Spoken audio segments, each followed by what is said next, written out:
and make a comparison to seeing the need for collaboration as growing very self-aware about your own personal leadership skills. So hear me out on this one.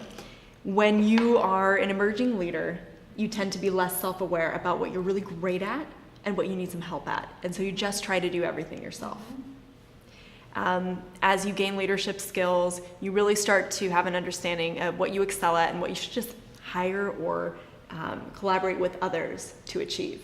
And I think that might be really similar with organizations too. As they become more self-aware, they might realize, there are some aspects of our work and of our objectives that we need to take on community partners in order to achieve these objectives.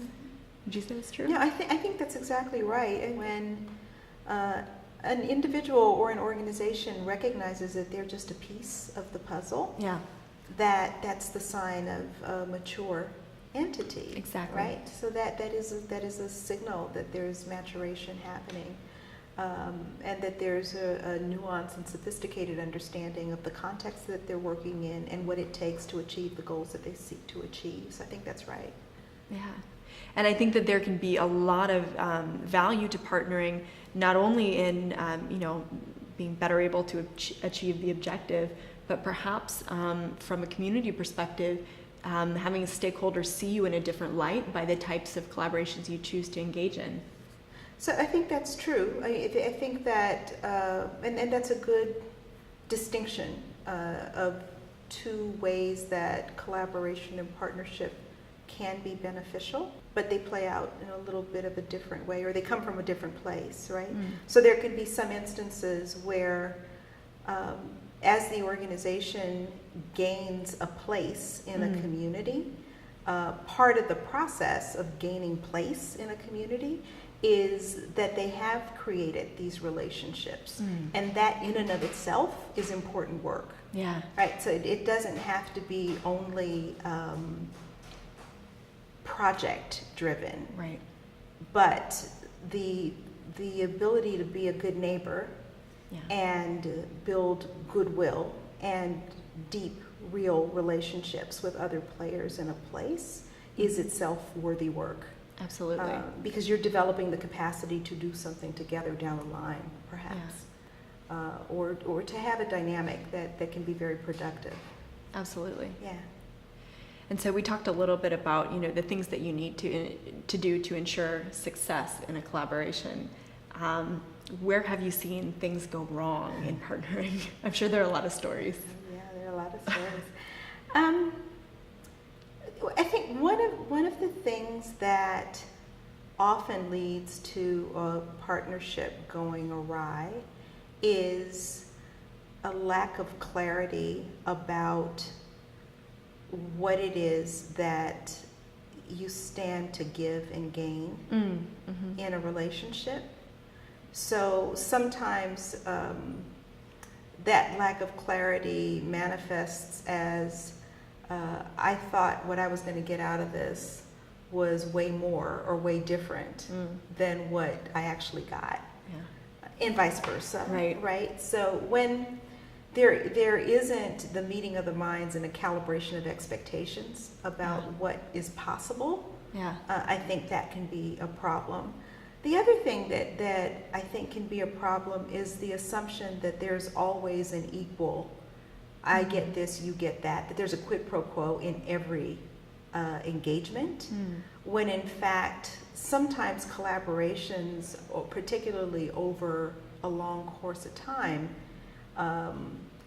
sometimes the way they work is that you take turns, right? So I help you this time, and clearly you're getting more out of it than I am, but I know you're going to help me down the road when I need something, and maybe the exchange isn't exactly 50-50, right? So there's a temporal dimension of partnership that when there's the luxury of having that long time frame, you can take turns.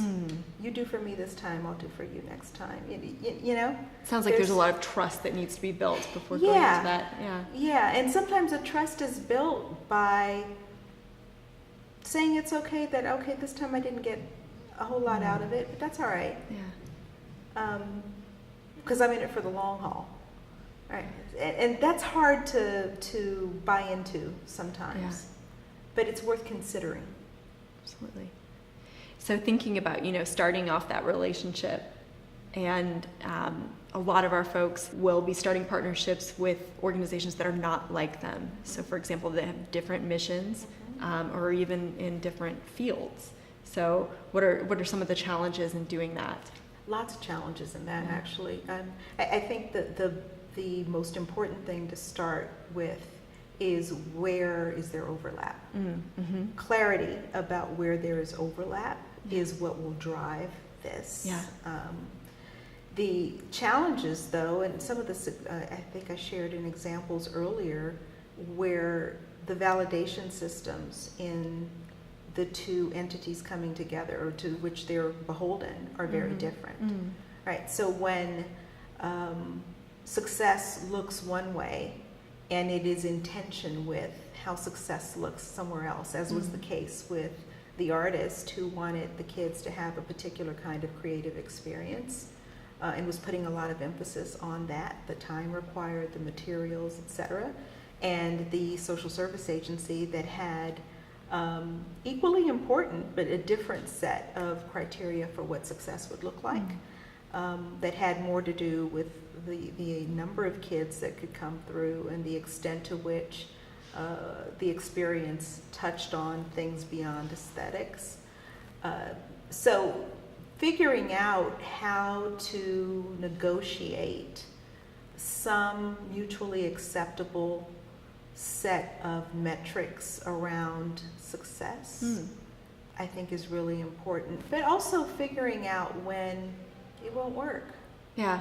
There are some times Yeah. when there's too much tension or too much that's different, and reconciliation of those differences isn't immediately possible, or isn't worth it for that particular effort. Yeah. Right. And that's hard to recognize. Sometimes, accept. it's square peg round hole, right? Yeah. So sometimes it's important to have the maturity to recognize that too. Mm-hmm. That you can be selective about the collaborations that you decide to engage. So Maria, in closing, we've talked a lot about collaborations. What is the most important thing to remember? What's the best piece of advice you can give to someone about to embark on a collaboration? I think, again, be clear on where there is genuine overlap. Yeah. When you genuinely are pursuing something that is aligned. That's one thing. Be really clear about your capacity and your limitations, but within that, be generous. And particularly if you have the good fortune of being in a place, and hopefully it's good fortune, right, of being in a place for a long time. The point that I raised earlier, that the ability to have multiple engagements that builds goodwill, is a really important endeavor in and of itself. In some ways, it's about being a good neighbor. Yeah, I like that. And acting responsibly. You're a part of this community, so that's right. Yeah, you have a responsibility toward your neighbors. That's right.